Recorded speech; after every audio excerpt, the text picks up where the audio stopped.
Yo, what's good? What's going on, man? Salute to everybody in the battle rap community. It's your boy Acito. Make sure you guys subscribe to the channel. Follow me on all social media platforms, all right? Make sure you guys subscribe. We got to talk about Murda Mook, man. So a couple days ago, I know everybody done seen it by now. Hitman Holla went into spaces and pretty much, activated World War IV on the culture. You know what I'm saying? As far as Murda Mook. To be honest with you, I think a lot of this shit kind of started from Hip Hop Is Real. Because Hip Hop Is Real re-uploaded a clip. It was like an old clip of Lux and Mook and I think his wife's shop or something like that. And they were just talking. They were just crucial of like Hitman Holla, whatever the case may be. But it was an old clip. And I think Hitman probably never saw the older clip. And saw that clip, and probably that's what kind of led all this shit. You know what I'm saying? But he had a legendary spaces, man. He made Polo from Black Compass look real crazy, man. He made him look real crazy. That shit is documented, bro. That's all I'm saying, bro. You know what I mean? But he was in there. Polo was in there standing his ground, defending Murda Mook. It's unfortunate Mook wasn't in there to kind of defend himself or his manager. But then, after all of that, Hitman explained how he was trying to make the battle happen. And, Mook and his team was doing certain things behind the scenes, pretty much being greedy. And at this point, Hitman is like, whatever, I'm cool. But then today we get a interview from 15 Minutes of Fame, Uncle Ra and Murda Mook. This is like a kind of like a all tell or something of that. What are those shows where people come and they just give their testimony? It felt like a testimony blog, but interview per se. But Mook pretty much, breaks his silence. We haven't really heard much from Mook or even seen Mook at that.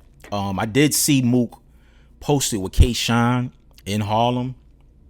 I believe it was in Harlem. I believe they were supporting somebody like an entrepreneur or something like that. But this is the first time Mook has spoken, since the infamous live of the police, coming to his home, him getting arrested.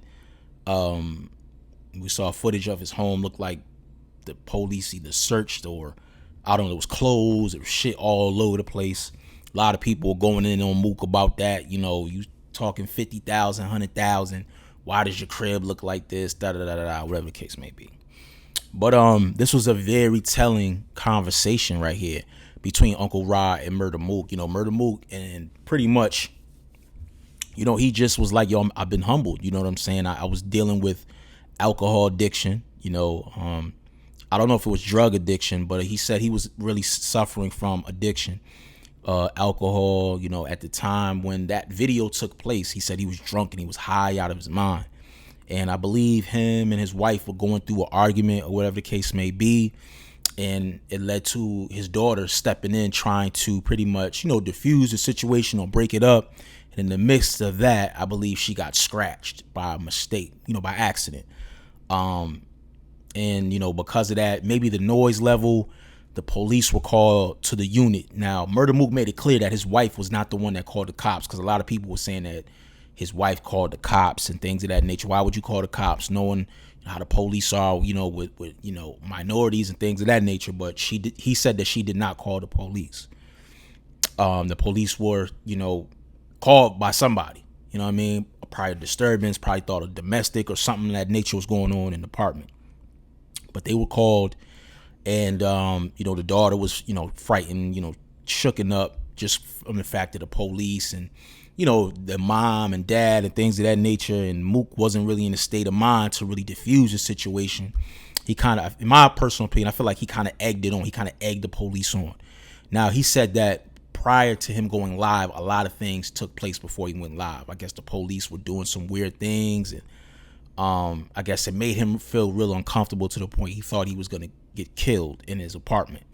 So he went live. And, the grace of God, nothing dramatically happened, but he was arrested. I guess the police saw some scratches on the daughter and asked what happened. And I don't know. I guess by mistake she went into detail and said Mook did it, but I guess he did it by mistake. But I don't know. In a nutshell, he got arrested. He was, I guess he was booked for a couple days. And when he bonded out, I guess he checked himself into a rehab, and he was really vulnerable. You know what I'm saying? For somebody like a Murda Mook, a lot of these legends, they don't really divulge their personal life. They're not really active on social media. They're not on YouTube and on Twitter and things of that nature. They're just going to show you what they want you to see. So for him to just really kind of give an explanation of what state of mind he was in, it was really telling. And, he said, the death of his mom really, really took a toll on him.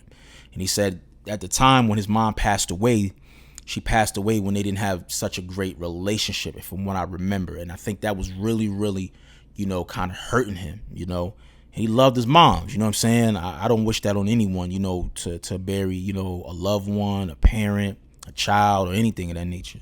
It's probably one of the roughest times of his life, and he said that really, really bothered him a lot.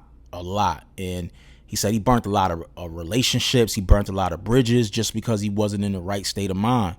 And, that takes a lot, man, for somebody to really open up and admit to something of that magnitude, So I have to really salute Mook, for him to just be vulnerable and put that type of information out there, knowing that I'm pretty sure he's still going to battle in the culture and people are going to use that as an angle, to battle him. But I think him getting it off his conscience, I don't think he really cares.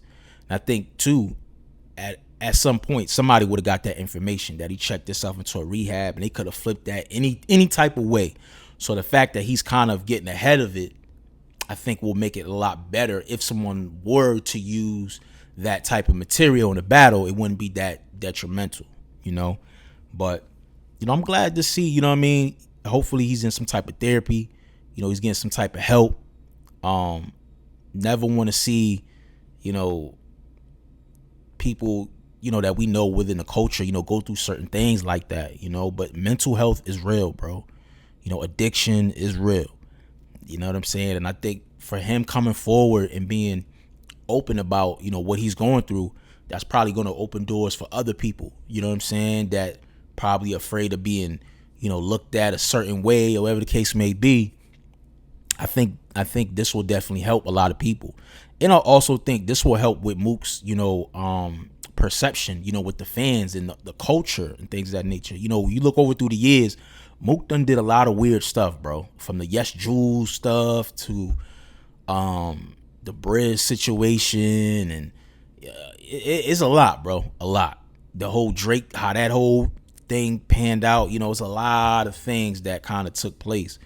And, he kind of just pretty much put on tape I wasn't in the right state of mind. So hopefully, he's in the right state of mind now. If he's not all the way there, almost getting there. And, he looked good. Pause. You know what I'm saying? He looked healthy. He looked like he had a clear state of mind. And that was dope to see, man. That was really, really dope to see. Now, will this Hitman Holla battle go down? After seeing this interview here, I'm pretty sure there's a part 2 of this. I'm pretty sure Uncle Ra is going to get in detail of the whole Hitman Holla situation. But for him to get on there and say, it really humbled me, I think this battle will go down. Now, when will go down, I have no clue. They still have a lot of things to kind of work out as far as the location. I think that's going to be a big deal, where this battle is going to take place. Because the whole 50-50s or 70-30, whatever, that, I don't know, that should get worked out amongst them. But I do think where the battle is going to take place is going to be very, very important. You know what I'm saying? A lot of people screaming for New York City. A lot of people screaming for Texas. A lot of people saying Atlanta. Some people are saying Carolina, somewhere like in the middle. Me personally, I think Houston should be a dope. I think that's a perfect even playing field. Mook's been there. Mook didn't do too good, but I think Mook, you know what you need to do to adjust with that crowd. So I think you have somewhat a little bit of an advantage to go back there and redeem yourself. Now, somebody like Hitman Holla's never been there, so he don't kind of know what to expect in Houston. You know, you don't know what type of crowd you're going to get. Like I said, with Mook doing this could open doors for him to kind of somewhat, you know, gain a lot of more momentum with the fans, you know, and I don't know, it could be a shift there. It could be a shift, you know, depending on how things pan out moving forward. But it's going to be real interesting, you know, next couple days. I'm curious to see how Hitman Holla feels, you know, about Mook after seeing him, you know, have this conversation with Uncle Ra. I'm curious to see how, you know, just things are going to pan out moving forward, you know. But it's good. It's going to be, I'll tell you right now, I think we're going to see Mook this year. Absolutely. Will it be Hitman? I don't know. But I do feel like we're going to see Murda Mook this year, man. And hopefully it's a fire Murda Mook. And man, that'll really, really add a lot of elevation to the culture, man. A lot, I'm telling you. But salute to Murda Mook, man. You know, prayers to you and your whole family. Hopefully, you know what I'm saying, everything is okay. You know, I'm glad, you know, to see you in a great state of mind. You know, mental health, like I said, is very, very important, man. If you're going through shit, man, talk to somebody. Talk to somebody, man. Real talk. But let me know, how do y'all feel in the comments section? Do y'all feel Murda Mook and Hitman Holla is going to go down this year? Or do you think it's not going to go down? And how do you feel about Murda Mook, you know, coming forward and being vulnerable and pretty much giving his testimony? Do you look at him in a different light, or do you still see him as the same Murda Mook? Let me know what y'all think in the comment section. Subscribe to the channel, hit the like, share, follow me on all social media platforms at AceIsWorking. I appreciate all the love. It's your boy Acito. I'm out of here. Peace.